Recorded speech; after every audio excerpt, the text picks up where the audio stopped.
শুধু সূরাতুল ইখলাসই এই সূরার নাম নয়, এই সূরার আরো চমৎকার কিছু সুন্দর সুন্দর নাম আছে। এই সূরার একটা নাম হচ্ছে সূরাতুত তাওহীদ। কি নাম? চিল্লায় বলেন কি নাম? তাওহীদেরই মুর্শিদ আমার মুহাম্মাদের নাম বলো, মুহাম্মাদের নাম। আল্লাহর নাম জপলে বুঝতে পারি আল্লাহরই কালাম, বলো মুহাম্মাদের নাম। পড়েন সবাই। তাওহীদেরই মুর্শিদ আমার মুহাম্মাদের নাম বলো, মুহাম্মাদের নাম। আল্লাহর নাম জপলে বুঝতে পারি আল্লাহরই কালাম, বলো মুহাম্মাদের নাম। আল্লাহু আকবার। তার মানে এই সূরার একটা নাম হচ্ছে তাওহীদ। তাওহীদ মানে একত্ববাদ, ওয়াননেস অফ দ্য ক্রিয়েটর। স্রষ্টা যে একজন, এই ব্যাপারে আমাদের কোনো সন্দেহ আছে? কথা বলেন। আমাদের রব কয়জন? স্রষ্টা কয়জন? এজন্য সূরার নাম হচ্ছে সূরাতুত তাওহীদ।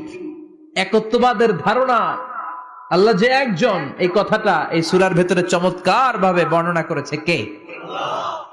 আর তাওহীদের বিপরীত হলো শিরক। শিরক হলো ভয়ঙ্করতম একটা রোগের নাম। ক্যান্সারের অ্যান্সার হয়, শিরকের কোনো অ্যান্সার হয় না। জোরে বলেন ঠিক কিনা?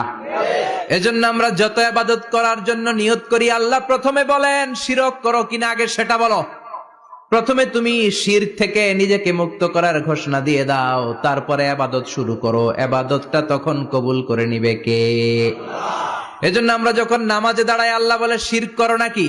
আমরা বলি ওয়াজ্জাহাতু ওয়াজহিয়া লিল্লাযী ফাতারাস সামাওয়াতি ওয়াল আরদা হানিফাও ওয়া মা আনা মিনাল মুশরিকিন। ওমা আনা মিনাল মুশরিকিন। আল্লাহ আমি শিরক করি না, শিরকের সাথে আমাদের কোনো সম্পর্ক।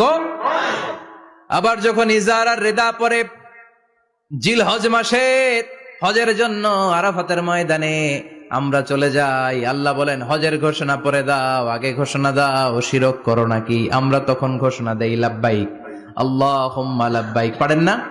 লাব্বাইক আল্লাহুম্মা লাব্বাইক, লাব্বাইক লা শারীকা লাক লাব্বাইক, ইন্নাল হামদা ওয়ান নি'মাতা লাকা ওয়াল মুলক লা শারীকা লাক। পড়েন লাব্বাইক আল্লাহুম্মা লাব্বাইক, লাব্বাইক লা শারীকা লাক লাব্বাইক, ইন্নাল হামদা ওয়ান নি'মাতা লাকা ওয়াল মুলক লা শারীকা লাক। আমরা বলি লা শারীকা লাক, ঠিক কি না?